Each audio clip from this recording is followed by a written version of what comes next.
Assalamualaikum warahmatullahi wabarakatuh. Perkenalkan, nama saya Rizka Elsa Syari. Di sini saya dari program studi manajemen dakwah Fakultas Dakwah IAIN Salatiga. Di sini saya akan menjelaskan tentang manajemen pembiayaan. Yang pertama, saya akan membahas tentang apa sih likuiditas. Jadi, likuiditas adalah istilah yang sering didengar saat kita sudah berkecimpung dengan dunia investasi atau bisnis di pasar modal. Sebab likuiditas adalah suatu hal yang dianggap oleh banyak pelaku ekonomi sebagai penentu keberlangsungan dari sebuah bisnis ataupun perusahaan. Jadi, likuiditas ini juga dapat diartikan sebagai kemampuan individu atau perusahaan untuk melunasi utang jangka panjang ataupun jangka pendeknya dengan menggunakan aktiva lancar yang telah dimiliki.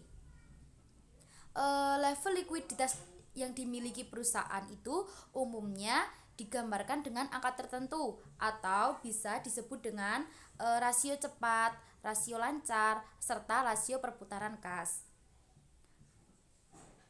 Jadi, likuiditas itu sangat berhubungan erat dengan tujuan finansial yang baik jangka panjang maupun jangka pendek, menengah ataupun jangka yang sangat panjang dalam suatu perusahaan, seperti misalnya penerbitan surat utang atau aset barang dan lain-lain.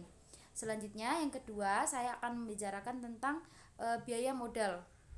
Apa sih biaya modal itu? Jadi, biaya modal adalah biaya yang harus dibayarkan atau dikeluarkan oleh perusahaan untuk mendapatkan modal yang digunakan untuk investasi perusahaan, baik yang berasal dari hutang, saham preference atau saham biasa. Laba ditahan untuk mendanai suatu investasi atau operasional perusahaan. Biaya modal diperlukan untuk juga proyek penganggaran modal juga. Biaya modal juga bisa digunakan oleh perusahaan secara internal untuk menilai apakah proyek modal sepadan dengan pengeluaran sumber daya. Selanjutnya, yang ketiga, saya akan menjelaskan tentang manajemen keuangan internasional.